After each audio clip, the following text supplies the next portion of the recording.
Asante sana ndugu Eugene. DAP Kenya, mwanzo mpya. Mwanzo mpya. Actually, it's a true beginning, come to think of it. DAP, congratulations on your 3rd anniversary. Na vile vile, asante. Na vile vile kwa kuzindua makao makuu mapya within the neighborhood. But as I was driving in, I noticed a very big kibao pale near the petrol station. DAP Kenya, kubwa sana. Ungeweka pia ya wifi iko. Yetu tunaanzia hapa. Yetu tunaanzia karibu. Hata sisi basi tutaenda tuweke hapo. Na wenzetu hawa pia wakija waweke yao pale. So that the country will know the headquarters of the incoming administration. Kwa hivyo ni furaha tele. Peter Salasia sijui kama bado yuko pale. Ile ni kijana wa ajabu. Anasema niwaalike pia Sekuru. Sio tu Zito Mnyoro mheshimiwa Rigiji. Na kule kwingine kuna Shaweri vile vile tulienda huko one of these days. So Peter, I will invite you. Kwanza nitaenda na wewe peke yangu nikakuchinjia kambuzi, na pengine kama hujapata mchumba mpatie msichana. We had a commitment mbele ya padri pale kwamba lazima uoe. Uko na changamoto kubwa pale. But don't be in a hurry, as I told you, don't be in a hurry. Kuwa kwa hurry, wengine hawatajua watakutambua kwa sababu gani. That the newest member of DAPK, executive member for Mumias East, wengine watakupenda vile ulivyo. But you are bold and very decisive. So I congratulate you for showing leadership to the younger generations. I think we need to give them big.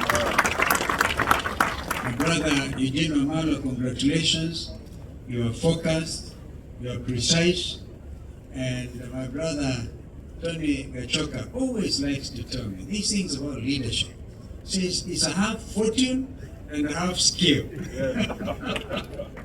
I remember he tries to paraphrase Machiavelli. This man is dangerous. Amefukuza ndani. So I have fortune and have skill. So we are here today ili tufanye mwanzo mpya. Actually, that's what it is.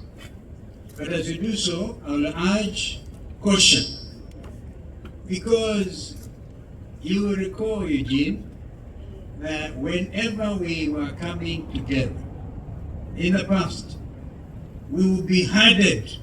Yani unaonekana mbaya if you don't take the necessary step. This time, we want to give everybody reasonable comfort level so that people are not pushed into anything.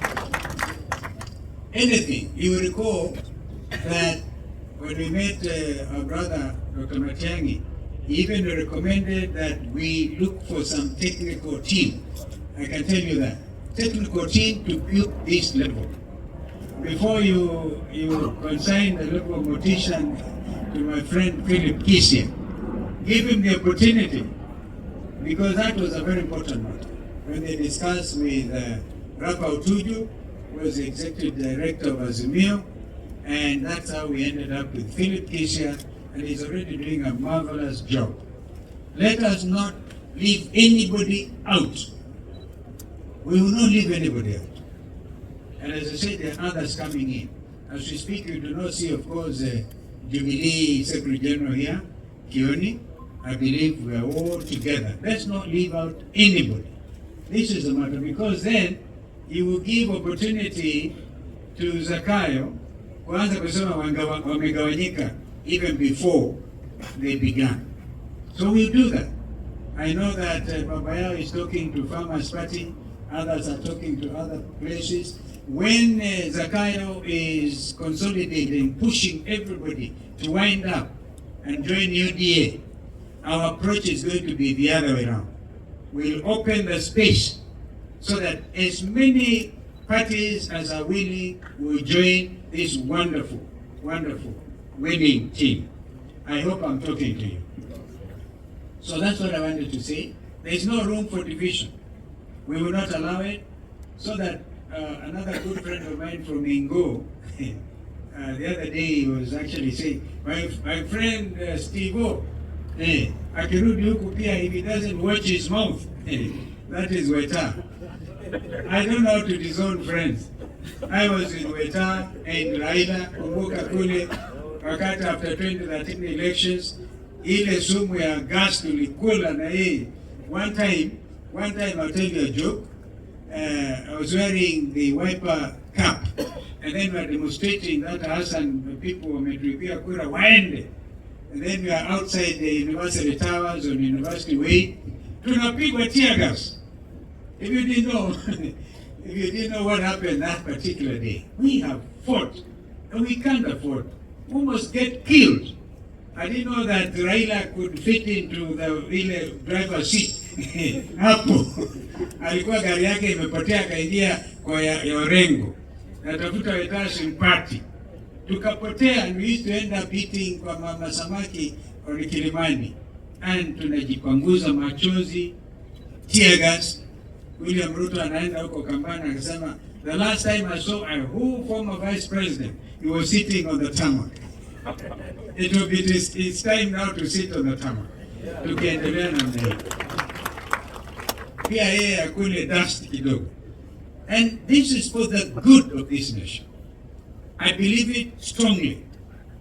So when I talked of Weta, he talked of this is going to be murky, a divorce. He was describing a divorce between Fort Kenya and ODM, because he had been dispossessed of the position of the deputy minority leader, or the minority leader in the Senate. Maybe he actually accomplished that. It was very, very, very noisy about it. So we are going to do things differently within whatever remains of Azimio. We recognize, of course, that DAP has pulled out. He took a resolution, we respect it. We know that Mother Karua's NAC Kenya pulled out and gave notice. We respect that. That does not necessarily mean we are not going to get together again. It could be a strategy, because we saw our sister mother and our brother Rigiji up there, very cold area in the mountain. We must continue to do things. We must do this thing differently. In fact, sometimes we do so, our sister Kate, to confuse them, because you know we are dealing with very crafty characters. So we need to be able to be very, very deliberate. We are not going to be announcing every step. My friend Eugene, let's not announce everything to these people. We have to be strategic. Wacha tuwakamatie chini. Wakati wanasema tuwakamatie chini. That is my advice today. Yesterday I advised Sifuna, Secretary General of ODM. And Salasi, I'm sorry I annoyed you. That you said bado tunaongea now. Sifuna was talking beautiful language. Beautiful language. Says if you abandon the people, maybe Sifuna was talking like us. Hata abandon wananchi. And these are constituents, these are his constituents. Our sister Bosibori was hosting us there in the Dagoretti North. And so, I advise that we do not give William Ruto the excuse to delay formation of IEBC. I'm happy that he has already gazetted the names, and as we speak, out of the 9, I think 7 have already been sworn in. Today, by the Chief Justice. By the Chief Justice. And I say it because another young lawyer viciously argued, Jero Dego, you cannot allow Professor Law Adam sitting in Amanda, he's in the advisory team of William Ruto, and therefore this is another And I realized because Wiper was unfairly blamed for delaying the process. Now the truth is known. It was not us. It was William Ruto, through instructions given to a judge in Kiambu, who has vacated our own situation, dismissed the application, therefore paving the way for the selection panel to be put in place. So now I say, Professor Law Adams, because he went in as Azimio and Dr. Kokemoli as Azimio, right? As of today, therefore, the whole thing about the categorization of those leaders or those members of IBC selection panel are based on that structure. Now, we can going forward choose to dismantle the structure. And I think Philip Kisia, who is the executive director of Azimio, whatever remains, because we have Biligi still holding on, we have Wiper holding on, we have Kano. Remember that we had One Kenya Lands, and I think we were with you by that time. One Kenya Lands. So some of these things, I'm just saying, we must be strategic so that you do not make it obvious. Indeed, it's going to become, let it come up and hit. Remember, there were people, Kenyans also, on social media, who are determined to get the new team going forward. And I saw myself invited to Limuru 4 conference. Limuru 4 kufanyika. But I know the urge by Kenyans, they want us to get together, drive out this administration. Senator Richard Onyango, I really agree with that. I don't agree with you. It is a leader who has been reborn, in my view, and speaking the language of the young Kenyans, and not afraid of anything. It is Senator Richard Onyango. So, what you have told us here is like a tip of the iceberg. I think I want to agree with Malala. When I met Malala today, we laughed. I remember the last time, this man is able to organize tremendous. He organized a big rally for Matungu, remember? We were campaigning for a candidate for One Kenya. Big organization. So I wondered what happened. I still want to ask a few questions. What happened? And therefore today, ladies and gentlemen, I can tell you what is happening now is a real thing. You know, Wiper took a position before the impeachment of the deputy president, the second deputy president. We consulted. We actually went on a retreat. And we took a principal position because the country was saying, not regarding Gachagua alone, but even William Ruto amtangulie. So they were saying, remember, Kufa driver, Kufa Makanga. So we said we will not allow Makanga na Kufa peke yake. And that is why we took that principled position. It was not for the love of Riggy G. I can tell you I've never myself at that level interacted closely with Ndugu huyu, Riggy G. I haven't. But I can also disclose that I've been talking very closely with my brother Eugene. You know, be strategic. Mwambie Eugene kutana na yeye. Saa ingine tunakutana, tukasema this thing is not right. Injustice anywhere is injustice everywhere. So Bwana Wambugu, I also thank you for standing with our brother here. One time I went to Nyeri, I had all kinds of reasons to say no to Rigathi when an opportunity arose. Because such that MP for Nyeri town is a tough organizer. Nilienda kule nikapigwa kelele ya ajabu.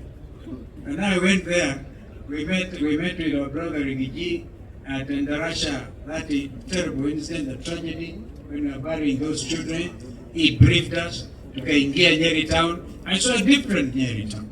By the time we were in Karatina, if I was MP for that area, I would resign mapema.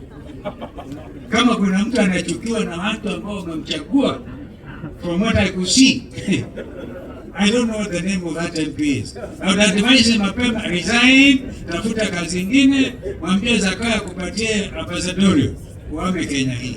Because even there will be an election. The other reason they are delaying this whole thing about IBC It's because they know now under the constitution you can recall some of those MPs. Wanaogopa hiyo kama kitu ingine.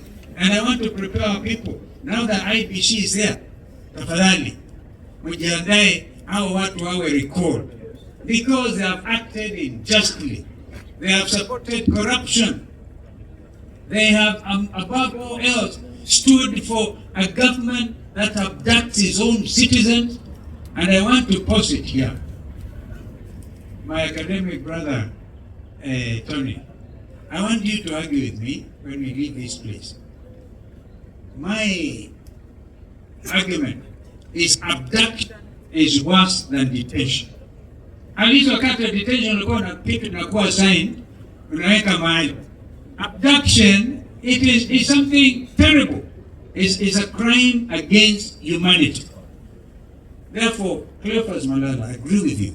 Are we going to wait to November 2027? 2027? Ukutafikika jameni namna hii, with people abducting Kenyans. Mama mzee Joki complaining about SHA. Trying actually to advise that this thing is not working. You sent 20 policemen to abduct a Kenyan mother against all known humanitarian and international statutes relating to the freedom of the person. In other words, this administration, Ruto, has overthrown the constitution. So how can you live with a government and unaamini 2027, which has already overthrown the constitution? That is the problem I have, Tony. I have that problem. Let me now tell you this. Even as IEBC selection panel wameanza kazi yao, do you know that the secretariat of IEBC, led by somebody Marjan, I don't know the name, Marjan or something, is getting instructions from the former Commissioner Molu, who is Ruto's advisor in State House. Now, let me get that document again. They've already put a tender to procure for the next 3 years without an IBC commission in place. It's already on their website. Yeah, some of it is closing time at 1 o'clock on the 29th January 2025. They're already in a hurry. And it's like this is a test case. If we don't stop them now, we are telling IBC Secretariat, you will not move one step. We will come for you if you try to do this. You must wait for a properly constituted IEBC. That is where Azimio lost it, by the way. Remember, they procured a printing farm in Greece. By the time kina Uhuru na hao wengine walileta the extra 4, remember the Cherera 4, they were there, hawajui what is happening. Things had already happened. They had procured materials in advance of these people arriving. So this time, we cannot afford, in my view, to allow these people any space to manipulate, to steal, to mess up with 2027. That's why some of them are saying they know how to manufacture presidents in excess of 24 years. And they also know, they even say blindly, boldly, that they will make sure even if wameshindwa, wataibuka hawajashindwa. If we are in this country and we all belong in it, we must really stand very, very strong. Mwisho, you cannot isolate the mountain or any part of the country. It is not possible. We want to tell William Ruto, the mountain is not isolatable. It is not. I repeat, the country is united against one person called William Ruto. And so, it's completely, and if you look at it, in fact, you know, have you asked yourself why you're not seeing opinion polls these days? Have you asked yourself? This is simple. This administration is enjoying the lowest opinion rating since independence. I think they're ranging between 16 and 18%. Hao ndio watashinda kweli? So we want to make it very clear. From now, let us actually have vigilantes and our young people. Have myself announced June 25th should be marked the date of the new Kenya. When young Kenyans breached parliament, they did an incredible thing. They stood for their future. And it's not that they could not get the rice where they are coming from. Waheshimiwa mlikimbia mkawachia bunge, wakajienjoy kidogo. If it was not for the tunnel, they would have, these young men are so decent, they would not have messed you up. But instead, we visited with Eugene and other colleagues. Tukaona vile wamepigwa risasi sniper from on top of the bunge itself, open the skull of young Kenyans, and you want us to forget, and you want us to tell you the bread-based government is not blood-based? You surely don't believe it is still blood-based?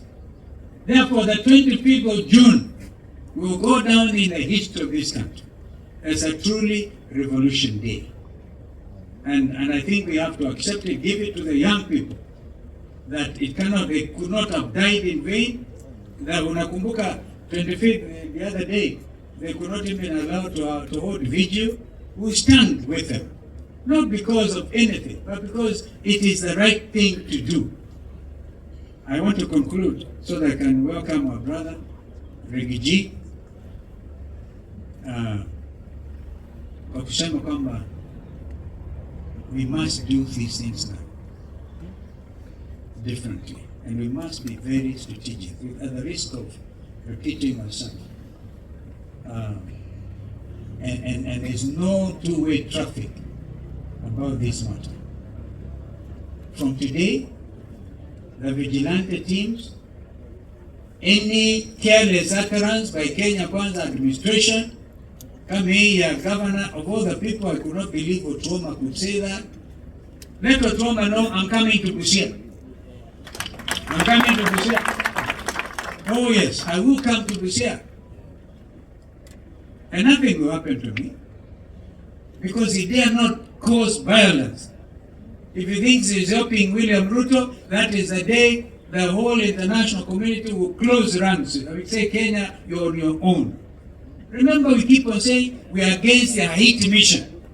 Kama kuna kitu moja inatatiza even election ya Raila for AU, it is this thing about Haiti. And now listen, African heads, how can an African country go and kill blacks in a faraway country?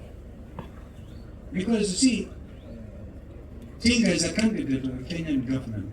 It's a Kenyan, and that's why we agree with Salasia. We will help him, we'll pray for him to get this thing.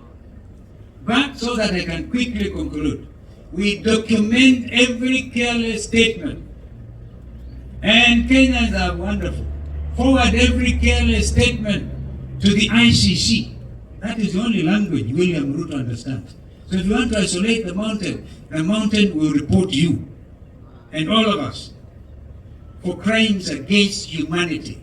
We will cite you and you follow these things to their logical conclusions. Haya ndio matamshi yangu, and as I congratulate once again DAP Kenya. Huyu wakati umefika, if there is no alcohol, mimi itafanya demonstration pale hii because watu wamechoka. And once again, our brother Mheshimiwa Gachagua, stay firm. It is your democratic right to be heard. There are those who have already assumed that he's out of any situation because of impeachment. And as a senior counsel, I can tell you what happened on the floor of the Senate on that impeachment. Any magistrate, any judge properly directing his mind will know that was an improper impeachment. And that's why we stood with you. Karibu sana.